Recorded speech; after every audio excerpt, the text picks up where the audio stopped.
ഈശോയിൽ സ്നേഹമുള്ള സഹോദരങ്ങളെ, ഇന്ന് ഞാൻ നിങ്ങളുമായി പങ്കുവയ്ക്കുന്നത് ഈശോ തൻ്റെ 12 അപ്പസ്തോലന്മാരെക്കുറിച്ച് പറഞ്ഞു തന്നിട്ടുള്ള കാര്യങ്ങളുടെ തുടർച്ചയാണ്. ഇത് രണ്ടാമത്തെ വീഡിയോ ആണ്.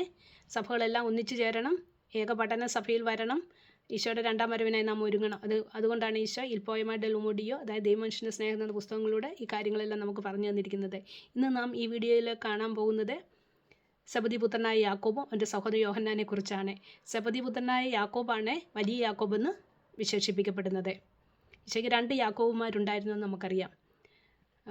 വിശുദ്ധ ഗ്രന്ഥത്തിൽ നാം ഇവരെ കാണുന്നു, സെബദിപുത്രനായ യാക്കോബും യോഹന്നാനും. അവരെ ഇടിമുഴക്കത്തിൻ്റെ പുത്രന്മാരെന്നാണ് ഈശോ വിളിച്ചിരുന്നത്. കാരണം അവർ ഈശോയോടുള്ള സ്നേഹത്തെ പ്രതി പെട്ടെന്ന് പ്രതികരിച്ചിരുന്നു. അതുകൊണ്ടാണ് അങ്ങനെ ഈശോ ഒരു ഇടിമുഴക്കത്തിൻ്റെ പുത്രന്മാരെന്ന് വിളിച്ചിരുന്നത്. പിന്നെ യോഹന്നാൻ ശ്ലീഹ സ്നേഹത്തിൻ്റെ അപ്പോസ്തലനായിരുന്നു. ഈശോയുടെ സ്നേഹവും കരുണയും ഒക്കെ ഏറ്റവും കൂടുതൽ ജീവിതത്തിൽ പകർത്തിയ ശിഷ്യനായിരുന്നു യോഹന്നാൻ ശ്ലീഹ. അന്ത്യത്താഴത്തിന് ഈശോയുടെ മാറിൽ ചാരിക്കിടക്കാനും ഒക്കെ ഭാഗ്യം ലഭിച്ച ആളാണ് യോഹന്നാൻ ശ്ലീഹ. ഇവർ രണ്ടുപേരും വിവാഹിതരായിരുന്നില്ല.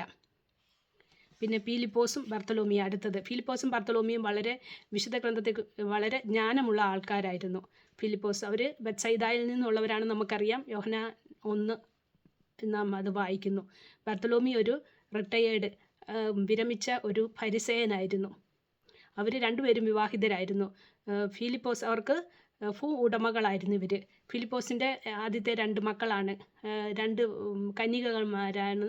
കന്യകകൾ ആണ് ഈശോയുടെ ആദ്യത്തെ ശിഷ്യകളുടെ കൂട്ടത്തിലുള്ളത്. പരിശുദ്ധ അമ്മയുടെ നേതൃത്വത്തിൽ ഒരു ഗണം ശിഷ്യകളുണ്ടായിരുന്നു. ആ ശിഷ്യകളുടെ കൂടെ ഫിലിപ്പോസിൻ്റെ മക്കളുമുണ്ട്. അതെല്ലാം ഈശോ വളരെ മനോഹരമായി നമുക്ക് പറഞ്ഞു തരുന്നുണ്ട്. ഇരു വിവാഹിതരായിരുന്നു.